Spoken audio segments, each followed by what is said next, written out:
Hello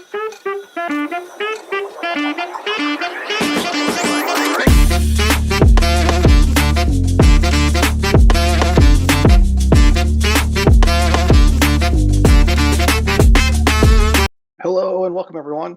Mark again, and today I'm excited to share with you another episode in our series.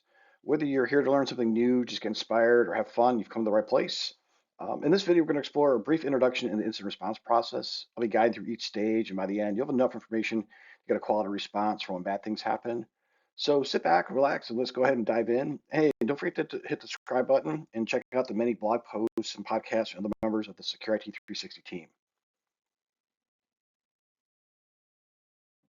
Hey, in case you didn't check out our first video, here's my background in cybersecurity. Uh, Whether through tutorials like these, discussions, or just share my data experiences, my goal is to inspire and help others become more secure. Security can be a daunting topic to cover, and it seems like it's relentless and in the news every day. The short clips like these are designed to show that anyone, and I really do mean anyone, can make their networks more secure by just following some basic steps. Here's what we're going to cover today. There's some key things you need to know and prepare for that special day when bad things happen. It's not a matter of if an attack's going to happen, but only when. And today, even the smallest companies are being targeted by threat actors, which almost doesn't really seem fair. I'm here to show you how to prepare, what things I wish you would know before an incident happens, and then finally, we're going to show you the actual incident response process and how managing this process can greatly increase your chances of survivability and lessening the impact to your company. Here are some of the most common incidents out there affecting networks today. Our goal is to be ready to handle each of these different types of attacks as they occur. The role of the incident response process is crucial in managing and mitigating cybersecurity incidents. It involves specialized structured approaches for handling breaches and cyber attacks. To be effective, the IR process has to be repeatable and consistent. That usually means crafting some sort of documentation. Here's some of the stages. Different organizations such as CompTIA and SANS have different names for different stages, but in essence, they're all following the same path. By following these steps, the goal here is to minimize damage and reduce recovery time and costs, and by properly managing the incident. And finally, some organizations may be bound to have an IR plan, and that's specifically due to compliance with laws or regulations that their industry might be under. Now let's go ahead and jump ahead and let's talk about the first stage, and that's preparation.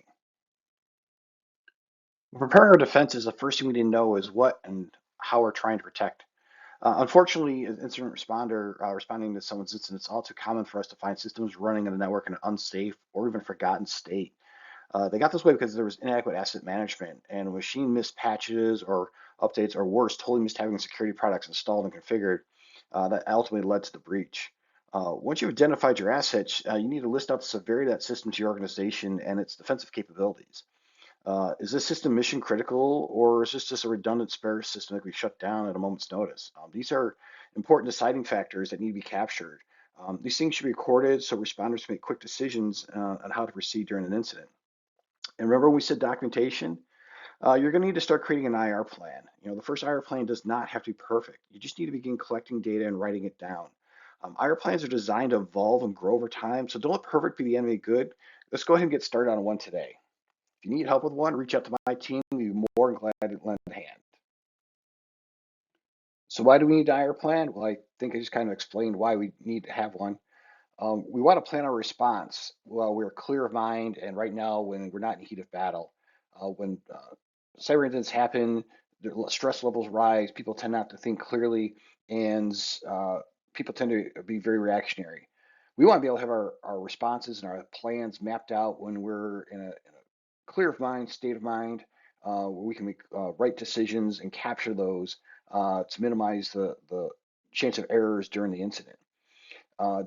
Documentation is a force multiplier. The more you can document, the more you can have accessible to responders, the better. They can really enhance the capabilities of the response, and also more importantly, it's the run books will help identify who's making the decision. When you've got IT teams and sometimes they're running in parallel handling an incident, you have people stepping in each other's ways and getting each other's process, and it makes for things to be very inefficient in a time where efficiency is key. And the most important thing that my team and every other IR team out there, our goal is from day one when we respond is do no further harm. something bad has already happened to a network. We want to make sure that whatever's happening doesn't get any worse, and we can put the company in a right position to recover. And IR plans are ideal for this because, again, things have been thought out in a clear, concise manner, and allows us to see what the business objectives are and how we can quickly get the company back up and going. If you don't know where to get started to find an IR plan, template, or any of that nature, you can use ChatGPT or any of your favorite AI engines. NIST SP 861 has all the documentation required and excellent samples for you to borrow to get started with. Next thing we need to prepare for is determining how we're going to detect and investigate an incident. You need to know what data is available for you to collect and how you're going to analyze it for signs of compromise or suspicious behavior. Here's some of the most common log sources you should be collecting from. Be sure to collect enough log data. Unfortunately, I've seen systems with only a few days of logs, and the incident was found to start weeks ago. Crucial investigative information was lost. And just as important as collecting logs is ensuring that they're stored in a manner that prevents them from being tampered with or destroyed. Again, it's crucial information that incident response teams need to have to find out what happened. And once again, if you need any assistance on configuring or monitoring your logs, just reach out to us here at Secure IT 360.